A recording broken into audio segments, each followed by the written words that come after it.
next up we have a native researcher of this institution and also one of the two main organizers of this workshop itself, and that is Nataša Henig Miščič. Nataša joined the Institute of Contemporary History as a junior researcher in 2016. In 2021, she successfully defended her doctoral thesis, and since 2023, she's been leading a postdoctoral project entitled Financial Networks in the Shadow of Economic Nationalism, a comparative study of the territories of Slovenia and Vojvodina from 1867 to 1929. In a wider sense, she researches the economic and social history of the second half of the 19th and the first half of the 20th century, and in addition, also deals with questions relating to environmental history and the history of human agency. So Nataša, please, the floor is yours. Okay. Thank you, Oliver. Today I will present, my presentation will be part of my postdoctoral projects, and today I will focus on Hungarian, South Hungarian, today's Vojvodina part of my project. Modern financial institutions began to take shape in the 19th century by establishing a comprehensive financial intermediation system. This transformation started in Western Europe before spreading to Eastern and Southeastern Europe, each following its own path to modernization. Due to the relative underdevelopment and the long road to industrialization, economic nationalism significantly influenced Central and Southeastern Europe, particularly in the late 19th and early 20th centuries. Financial intermediaries, including savings banks, credit cooperatives, and joint stock banks, exemplified the intricate relationship between politics, nationalism, and economic growth.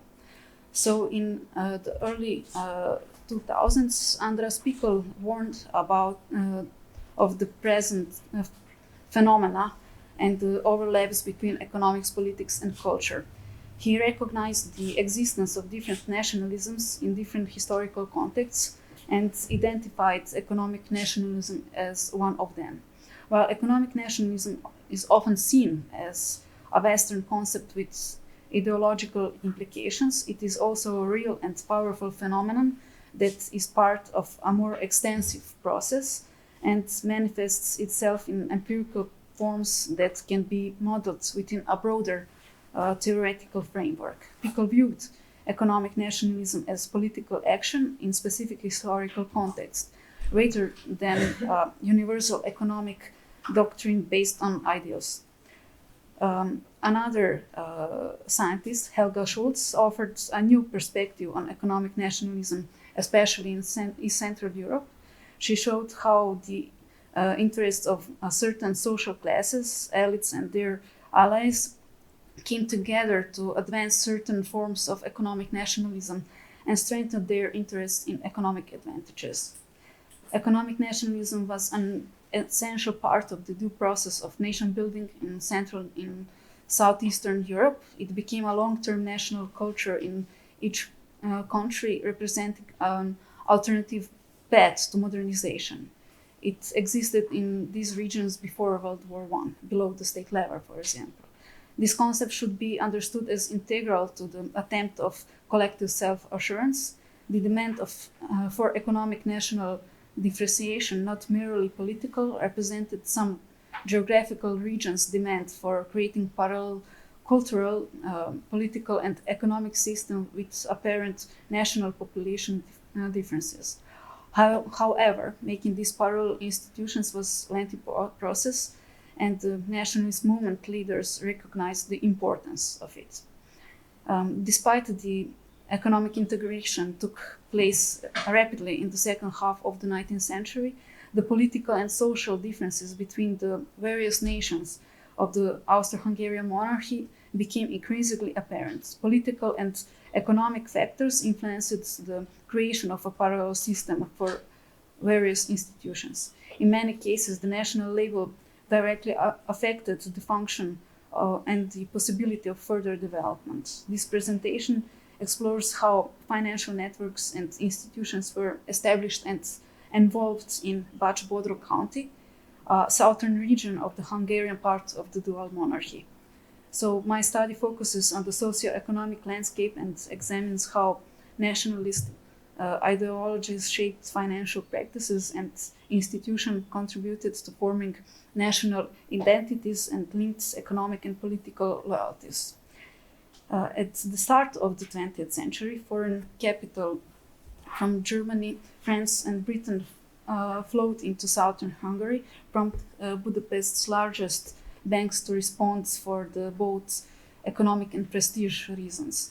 The Austro-Hungarian Bank and the Best Hungarian Commercial Bank opened branches in Zrenjanin, at that time Veliki Bečkerek, Subotica, and Novi Sad, reflecting Hungary's growing economic capacity. Additionally, 6 other banks, such as Hungarian Central Credit Bank, Discount Bank, First Budapest Inland Savings Bank, and Hungarian Mortgage Credit Bank, controlled about 2/3 of Hungarians' banking capital and significantly influenced economic development. Economic nationalism was associated with the pursuit of tangible protection to support cultural and political reconciliation. It is often seen as a national economic strategy that promotes the development and mobilization of domestic resources while serving as a means of defense. For example, we can use the small village on the banks of the Tisa River, Mol, in which until 1918 3 financial institutions operated simultaneously. It should be noted that the towns and villages along the Tisa River were connected to a highly developed grain trade. Although Boris Kršev, a Serbian historian, in his book on banking in the Danube Banat, also deals with development of banking before 1918, and in his interpretation categories the financial institutions in southern Hungary according to the national code. However, it is challenging to determine the national sign of the institution with certainty. From the archival sources I have reviewed, I can say that the businesses or protocol language can be a clue. From the material I have seen from the mall institutions, it can be concluded that Serbian residents ran at least one. This also emerges from the book Serbian Compass, published by Jovan Vučković in 1911, where he listed all the Serbian financial institutions in southern Hungary, Croatia and Slavonia, Bosnia, Dalmatia. The list also included the Cooperative for Mutual Assistance and Savings from MOL, which operated in the Serbian language. So here we have a map of Bács-Bodrog County, and and there are all Serbian institutes, and here it's the list. And I took that from that Serbian Compass. It's something they try to make similar like the compass. Sorry, and the list has 2 colors. What are the differences? It's just the table, yeah. So the emergence and development of financial institutions in the territory of present-day Vojvodina is directly related to the process of converting commercial capital into bank capital. These processes occurred in connection first with the abolition of feudal relations in Hungary in 1848. As a result, capitalism developed slowly in the region and experienced a relatively modest growth rate before World War I. Far from the interest of the economic center of the monarchy, the towns in Vojvodina began to develop. Novi Sad, with over 20,000 inhabitants, hundreds of shops of all kinds, strong craft production, developed grain trade and river traffic, became one of the most developed economic and cultural centers of the Serbs Prečani, as they are known in today's Vojvodina. Without waiting for financial capital from benign past, prominent merchants and craftsmen from Novi Sad spontaneously organized themselves and founded the first financial institution in this region in 1864, the Novi Sad Savings Bank. In 1902, Novi Sad Commercial Society began publishing the newspaper Trgovačke novine, and a text entitled On Monetary Institution was published in the first issue.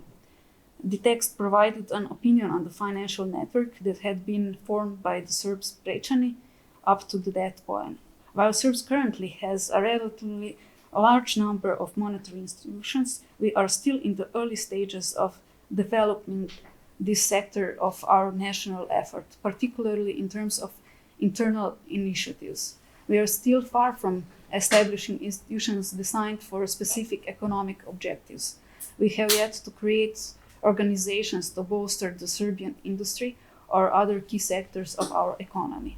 Even now, as our efforts in establishing Serbian monetary institutions gain momentum, particularly in the initial phase of repatriating of our savings from abroad and organizing our excess funds into Serbian institutions. The focus on the Serbian monetary initiatives highlights our profound commitment to economic nationalism. It emphasized the crucial role of developing domestic financial institutions to bolster national industries and achieve economic independence.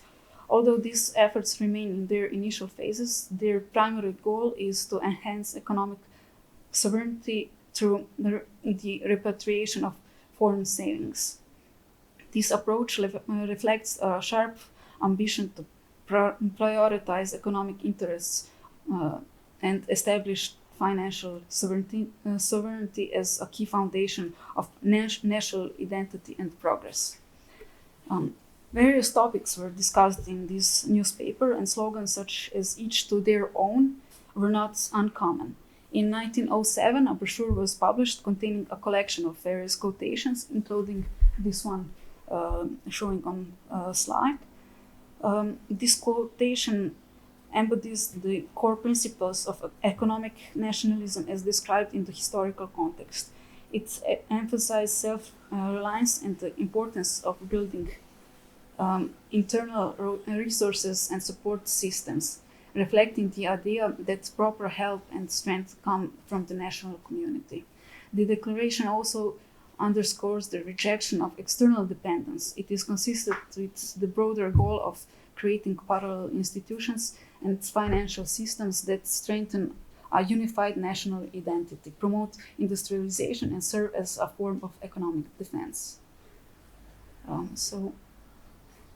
In the Novi Sad, there was a Central Credit Institute founded in 1890 by the prominent Serbian businessman Lazar Tudzierski, played a leading role in Serbian banking and finance. The aim was to promote the various trades, commerce, craftsmanship, and economic interests in the regions of Lower Hungary through the rapid provision of favorable loans. The institute successfully fulfilled this task through the regime of Austro-Hungary and placed its material resources at the service of national economy. The institute supported the establishment of cooperatives and organized and constantly monitored their work through its expert officials and advisors. The analysis of this institution provides valuable insights into how microfinance networks influenced social and economic progress and show how nationalist sentiments permitted financial practices. Such ideologies often served as tools to reinforce national identity, affect economic stability, and shape inter-ethnic relations in the broader context of political change and modernization.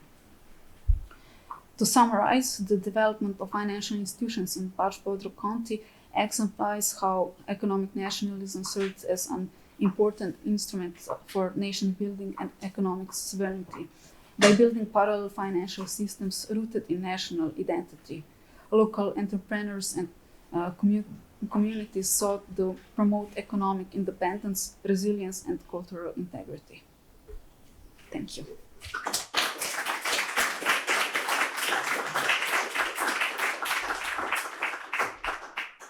Thank you, Nataša. We now have an entire 14 minutes before lunch for questions. Maybe, Veronica, you could come back to this table so we can do the discussion section now.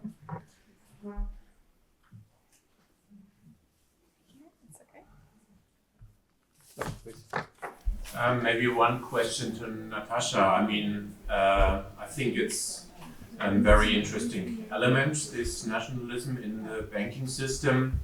I mean, as I understand it, there are different aspects to it. One, of course, banking is very much trust, and if people have some coherence and some trust to other people who speak the same language and who would otherwise feel connected to them, of course, that in a way works better. And then, of course, then there are otherwise the economies of scale where you have normally not such a fragmented banking system, or at least some banks which can hedge risks and can use these large-scale advantages that banks normally have. I was wondering whether that was also sometimes mentioned in this nationalistic text, this tension between these two aspects, or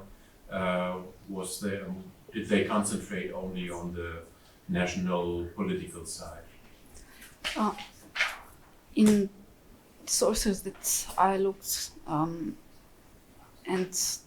I collected them in Novi Sad, in archives, they usually concentrate on themselves and that they need to make progress and to make better conditions for development. So I didn't find that broader part of the story. Thank you. Thank you very much. Can we go back to the slide that illustrates Bács-Bodrog country with the institutions? I would like to ask a question regarding this. As I catched it properly, it illustrates the Serbian institutions. Yes. Did you try to compare it with the Hungarian compass, the Hungarian institutions located in this region, in this country, to compare the volume of official Hungarian credits and banking system with the external, the Serbian credit system? Unfortunately, not yet, but that's my intention to do that. Because this is my work in progress. So I have to combine all. It would be very interesting because, sorry for that, just one additional sentence on the question. Because in my opinion, between 1880 and 1910, this is one of the most dynamically developing region of Hungary, considering housing, health, literacy rates, etc., not only from banking aspect. And it would be very interesting to get some knowledge whether it is fueled by the Hungarian state or it has external aspects. And the last question is, can we go to the slide of Lazar Györgyi? Yes. I read the diary of Lajos Tallóci in 1912, who traveled through the region and expressed that Lazar Györgyi is one of the best guys dealing with serving the Hungarian nation and the Hungarian imperium, while his son is affected by Serbian nationalist propaganda. So what is your opinion? So Lazar Györgyi is serving the community of Serbians at the one side, and on the other, he is strictly loyal to the Hungarian Imperia, according to a prominent Hungarian professor, official, and so on and so on.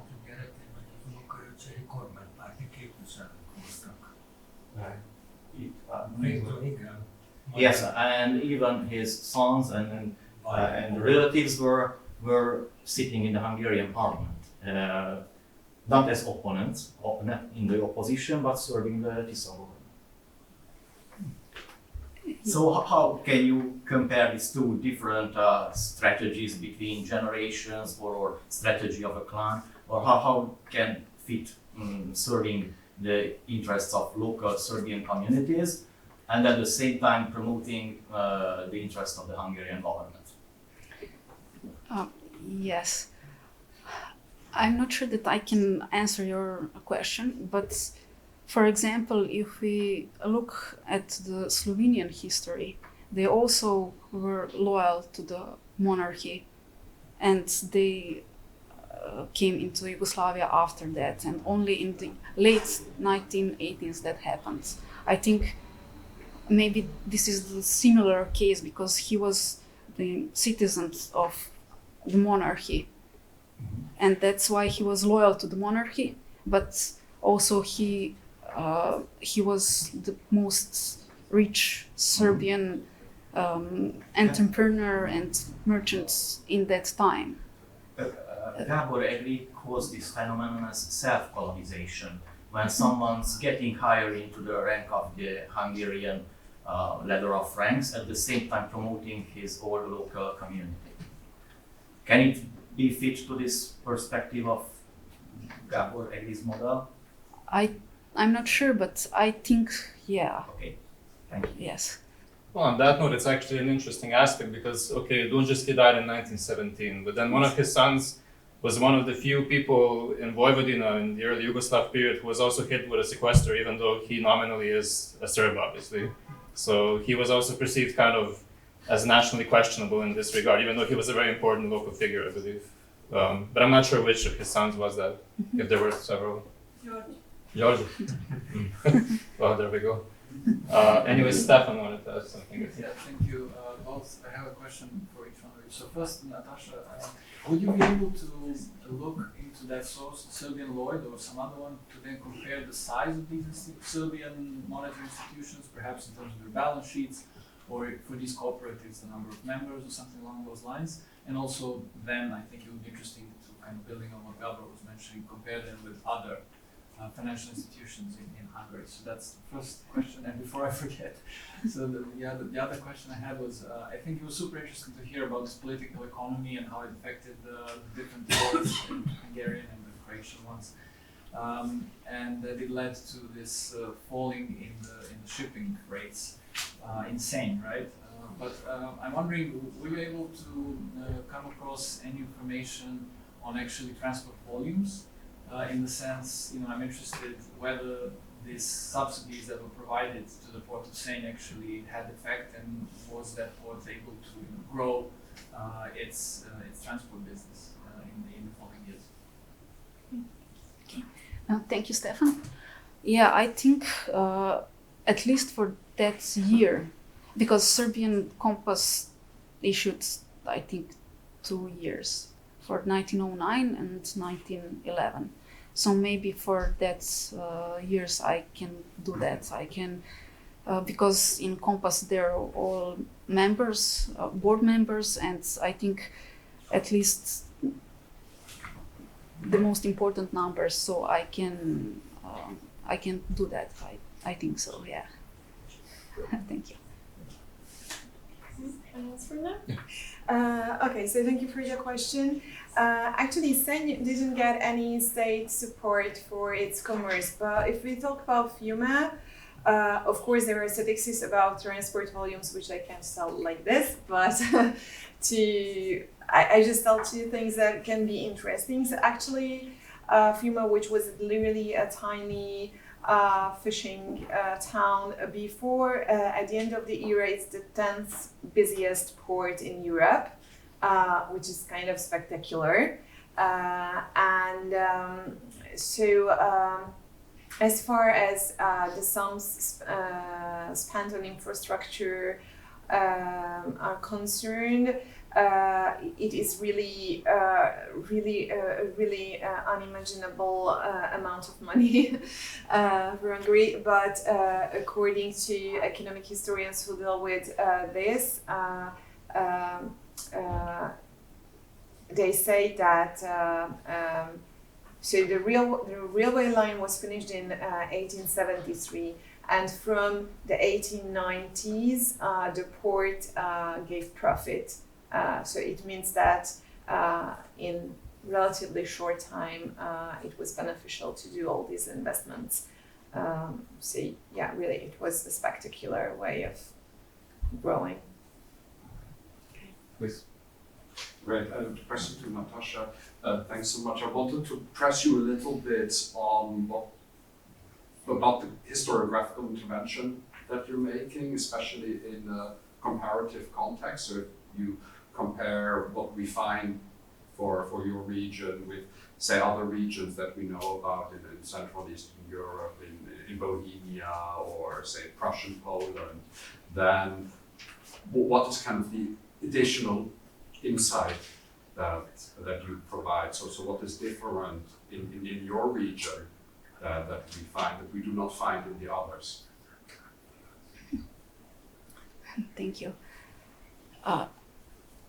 I'm not sure that there is some much difference, but we can see that these regions are also part of this mosaic, and they are also showing similar practices. They were incorporated also in Slovenian parts that I examine, and also in the southern parts of Hungary. And there were peripheral regions, but not so much if we think about that they have implemented some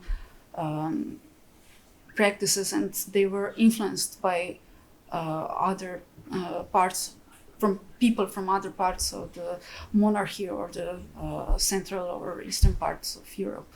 And didn't it make a difference that Serbia was kind of, well, partly Habsburg or Austro-Hungarian, partly independent for a long while?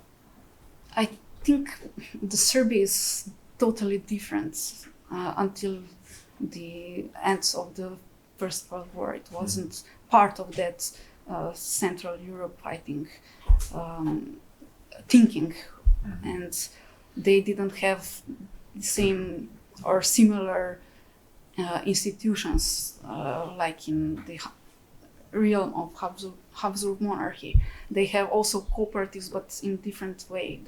That was, I think, zadruga in Serbian meaning is more family thing, and not financial or economic institution. So that is this, if we deal with Serbia, that would be totally different project. But for the Serbs and for the nations in Vojvodina, they were part of the Habsburg monarchy, and and there's differences, I think. I mean, to come back to Jörg's point, I think one interesting case for comparison would be Transylvania, right? Because there you have spillovers from an independent Romania, right? Which then starts to develop various proto-industrialization strategies, right? And a lot of that kind of listening thinking that spills over into what Romanian cooperatives are doing in Hungarian Transylvania, right? So, they kind of get, in a way, ideas and patterns of mobilization, both from independent co-ethnic state as well as from whatever, your run-of-the-mill Listian thinking. So, and I think it would be interesting to consider whether those kind of cross-border spillovers are there. Okay, formally it's time for lunch, but I saw 2 raised hands, at least in the back. So maybe if you can do it very shortly, then we can. I have a brief question on the Hungarian shipping. So I understand that they do argue that it's not a break, but it's a continuous negotiation of the relationship between Austria and Hungary. I was puzzled by the dates, so it's 78, 88, 98, and I want to ask you whether there's some coincidence with the renegotiations of the compromise. Yes, obviously. So actually, the compromise has, as a legal document, has an economic part, and it's in the compromise. So it's in the text that the economic part had to be renegotiated in every 10 years. So it's like it's a regular thing. And it was like, because it was defined as a so-called common affair, it means that it's always part of the renegotiations. Yeah. And then Jan, I guess, whoever wants. One very specific question for Nataša. Yes. Do you have information about the relationship between Duđerski and Vlada Ilić through the Srpska banka before the First World War? Unfortunately, no, but I know that that institute in Novi Sad became part of Serbia, Srpska banka d.d. Zagreb after in 1913-14. They started as a branch of that bank from Zagreb in 1914. Because Bujarski gave some money to the textile industry of Vladimić, and later they became very powerful after First World War. And can you track that kind of capital before World War I and after? Is there a possibility? What was happening? What was yes, I have to look in my sources, but Is it possible? it's very hard to do that because we don't have in sources in way to track, because we usually have minutes and some final reports and just big numbers and polished numbers, and there's no lists of people or some industries where they put their money. It's very hard to reconstruct that from the sources, I think. Okay, thank you to both of the presenters.